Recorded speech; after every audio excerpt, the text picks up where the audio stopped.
Hello there, hackers. In this video, I will be showing you how to install Kali Linux on VMware. This way, you'll be able to practice your new skills in a safe environment without compromising your operating system.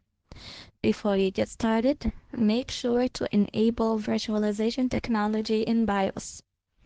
Let's get started. Issued a grim warning for a possible World War III following Russia's announcement to deploy nuclear weapons. Our next test warrants the risk of a hot war between the U.S. and China. Alright, so first thing we need to do is open a tab and search up VMware and navigate our way to the download section of the operating system that you have and download the community edition, which is free. Once we get the download started, excuse me. Once we get the download started, we need to go to kali.org. You can either Google it or just type it in, and we'll be presented with this screen. We need to click on virtual machines and choose the system that you have, either 64-bit or 32-bit. I will download the 64-bit, and once it is done downloading, we will need to extract the Kali zip file. It may take a little bit of time, just be patient with it. It is a few gigabytes, I believe. Let me see, it's about almost 14 gigabytes, so you'll need to be patient with it. I do need to point out, we're going to get started with the installation of VMware. You're going to need to go next, and basically accept the default configurations, the default settings. You can always modify it later, but in most cases, the default settings will be just fine. In my case, I have already installed it. I've had it actually installed for quite some time. I just wanted to kind of show you where to go to download it. Now, the Kali installation, there used to be a time not that long ago where you had to install it and configure it just like any other operating system. Nowadays, you just download the virtual machine and it's ready to go, and I will show you how to do that.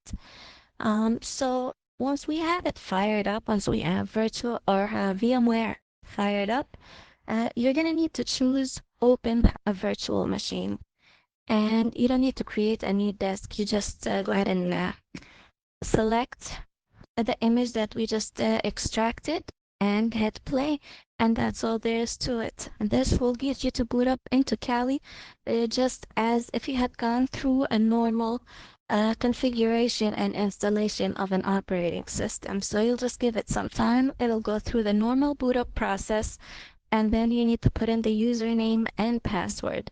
The defaults will be Kali for the user and Kali for the password. So it's pretty easy. I do recommend that you go inside and change the username and password from the defaults to anything that you want, something more secure, hopefully. But there we go. So we'll go ahead and mention Kali twice.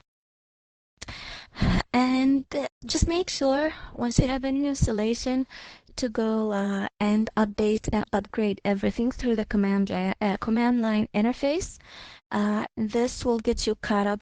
So over here, we're gonna go ahead and open up the terminal. We'll just type in a couple of commands just to make sure everything is working properly. So whenever it comes to my change directory, who am I? Everything looks good. I'll go ahead and exit out of this one. And then we can test the internet connection, make sure that we have internet.